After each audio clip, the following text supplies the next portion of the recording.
to have children. Music makes me alive. And when Metallica came to a point where they're taking months and months of time off from playing music, I have to still play music.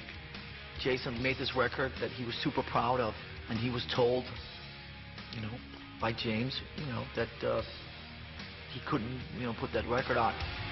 We're brothers, and I was struggling so hard to keep, you know, it's like choking Jason. I love you. The rising conflict between Newsted and Hetfield exploded during an argument over the Echo Brain project. My dedication was being questioned. It was like, you can't be part of what's going on in Metallica, and you can't stray outside of Metallica, so you're stuck. The person I respect the most disrespected me the most. That's how I was taught to control things, through intimidation and rage. And it just hit me in the head like a brick and said, you have got to stand up for your principles. Now's the time.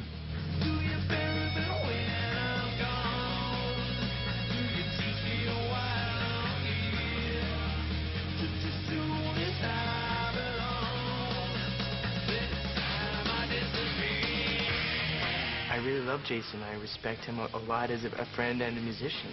I felt like I lost a brother, and I still feel that way. It felt like we were fragmented. We didn't feel like a band. Ironically, James would be next to take leave of Metallica, with his enrollment in a rehab center for the treatment of alcohol abuse only months after Jason's departure. It was just, look, right now, I'm not in Metallica. Leave me alone. I need to take care of myself. Trust me on this. Goodbye. I was in shock. We didn't have James Hetfield, and we weren't sure if he would ever come back. The Metallica train never slowed down long enough for anybody to take stock of the mental health of the individuals in the band. It was never considered. We had to hold on for dear life as this train was just going out of control to squash everybody in its way. Was Metallica's 20-year ride coming to the end of the line?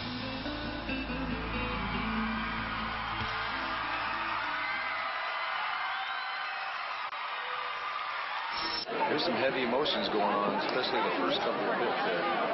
The Jason stuff and the rehab stuff is pretty touching for me. Coming up, a high-octane performance by Avril Lavigne. I'm going to go get ready to perform. And in Chapter 2 of the Metallica story, full metal drama when James Hetfield leaves the band to confront his demons. I'm a friggin' addict, and I can take anything to extremes. And later, performances by Snoop Dogg, Limp Bizkit, Korn, and Metallica.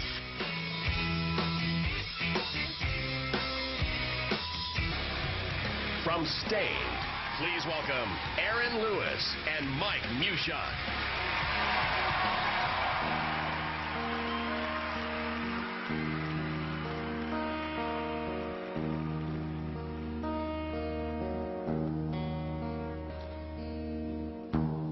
So close, no matter how far. Couldn't be much more from the heart. Forever trusting who we are, and nothing else matters. I never opened myself this way. Life is ours, we live it our way. All these words I don't just say, and nothing else matters.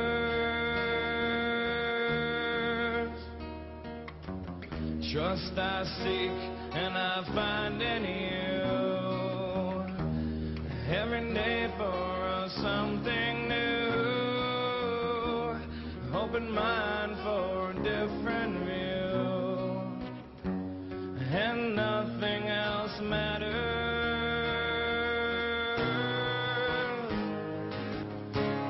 Never cared for what they say,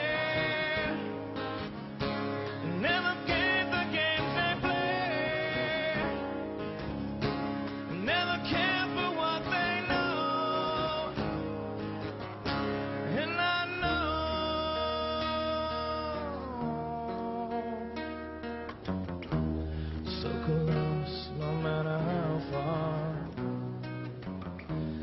Couldn't be much more from the heart.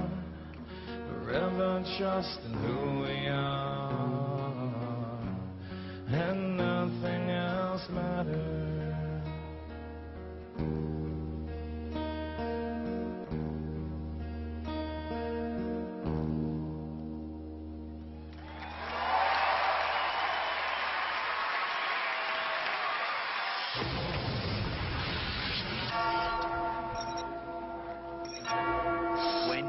Left with nothing, all you do is speculate. If Metallica ceased to exist, what would I do? Did I have enough things in my life that could fill that void? We became masters of speculating ourselves into the darkest, blackest place possible. Rehab was kind of like the last-ditch effort. If all else fails, that will work. And I was afraid to test that. What if it doesn't work? James Hetfield was forced to confront his demons during a hunting trip in Russia. I was in Siberia, in the middle of nowhere. We're in this chicken shack, 4 feet of snow, with Russians, and they all have AK-47s and vodka. There was nothing to do for a week, except sit there and drink. It just felt like a coffin almost for me. Then when I came home, the behavior continued, and it just spun out of control. It was ripping my family apart. There was some ultimatums, being thrown out of the house. It took that for me to realize what a problem it was and what I could lose with it. As ever present as their hard-charging riffs and sold-out shows, alcohol dominated the Metallica landscape. When I first met these guys, they were drinking vodka like water. Alcohol brought out everything that we needed to say to each other that we couldn't say while we were sober. And it became part of our legend. Because of that, I can't really recall most of the Kill 'Em All tour. Summer 2001. Following 5 weeks in rehab, Hetfield was scheduled to join the band as they prepared to record the next album. The day before we were going to start right back up, he called up and said, look, I'm not ready to start back up. I couldn't even walk into the room with those guys. I was so fearful of just slipping back into old patterns. I'm a friggin' addict, and I can take anything to extremes. Part of me wanted to just drive over and say, like, what can I do to help you as a friend, Metallica? But I didn't have the guts to do that. And kick yourself for not being aware of what the signs were, because, of course, there were clues planted. There was lots of grieving from the past I wasn't done with, and just lots of childhood stuff. I come out a lot in the lyrics, more than I ever knew.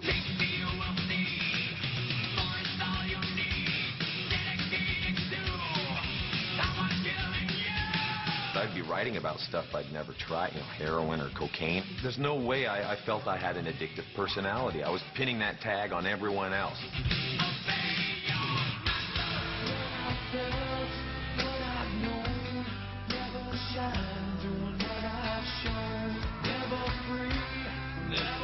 Unforgiven. I could never forgive my parents for stuff. All of the problems in these lyrics, I mean, I go back now and read the stuff. It's like, my God, that's amazing. Meanwhile, Lars and Kirk felt powerless. They could do little but wait and hope for the best. He was supposed to go in for 8 weeks or so, maybe 12 weeks, but that turned out to be like 8 or 9 months. Patience is not one of my stronger qualities, but it's been exercised a lot in the last year, so I'm somewhat better at dealing with it. James Hetfield's recovery would tear down the old Metallica power structure.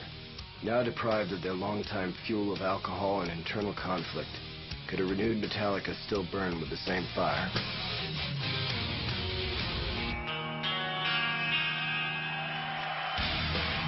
Ladies and gentlemen, Shannon Elizabeth.